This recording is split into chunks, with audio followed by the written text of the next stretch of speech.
Green house का प्रभाव वह प्रकृति प्रक्रिया है जिसके द्वारा पृथ्वी का वायुमंडल सूर्य की ऊष्मा को सोलर देता है, जिससे ग्रह गर्म रहता है। इस प्रक्रिया में कार्बन डाइऑक्साइड, मीथेन और जल वाष्प जैसी ग्रीन हाउस गैसें सूर्य की पराबैंगनी किरणों को पृथ्वी पर आने देती है, लेकिन आवश्यकता किरणों को वाष्प अतिरिक्त में जाने से रोकती है, जिससे तापमान बढ़ जाता है। अगर यह प्रभाव न होता तो पृथ्वी का औसत तापमान बहुत कम होता है और जीवन संभव नहीं होता। हालांकि मानवीय गतिविधियों के कारण इन गैसों की मात्रा बढ़ने से यह प्राकृतिक प्रभाव का एक समस्या बन गया है, जिससे ग्लोबल वार्मिंग हो रही है। यह कार्य कैसे करते हैं? सूर्य की ऊर्जा का प्रवेश। सूर्य से आने वाली ऊर्जा पराबैंगनी किरणें पृथ्वी के वायुमंडल से होकर गुजरती है। अवशोषण। पृथ्वी की सतह और महासागर इससे ऊर्जा को अवशोषित करते हैं और गर्म होता है।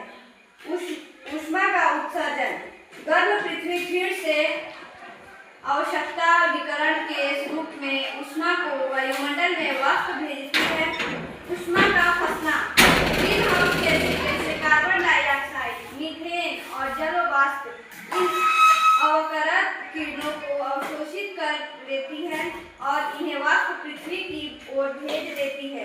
तापमान में वृद्धि। कुछ ऊष्मा अंतरिक्ष में चली जाती है, लेकिन एक बड़ा हिस्सा पृथ्वी के वायुमंडल में फंस जाता है, जिससे ग्रह का तापमान बढ़ जाता है। ग्रीन हाउस इफेक्ट एक प्राकृतिक प्रक्रिया है जो पृथ्वी के वायुमंडल में कुछ गैसें द्वारा सूर्य की गर्मी को फंसाकर रहती है, जिससे पृथ्वी का तापमान रहने योग्य बना रहता है। यह प्रक्रिया ग्रीन हाउस की तरह काम करती है, जहां कांच की तरह अंदर गर्मी को रोकती है। इन गैसों में मुख्य रूप से कार्बन डाइऑक्साइड की ओर जल वाष्प शामिल है और इनके बिना पृथ्वी का औसत तापमान बहुत कम होता है और 18 डिग्री सेल्सियस के बजाय वर्तमान 15 डिग्री सेल्सियस होता है। प्रस्तावना। ग्लोबल वार्मिंग के कारण पृथ्वी और महासागरों के तापमान में काफी वृद्धि हुई है।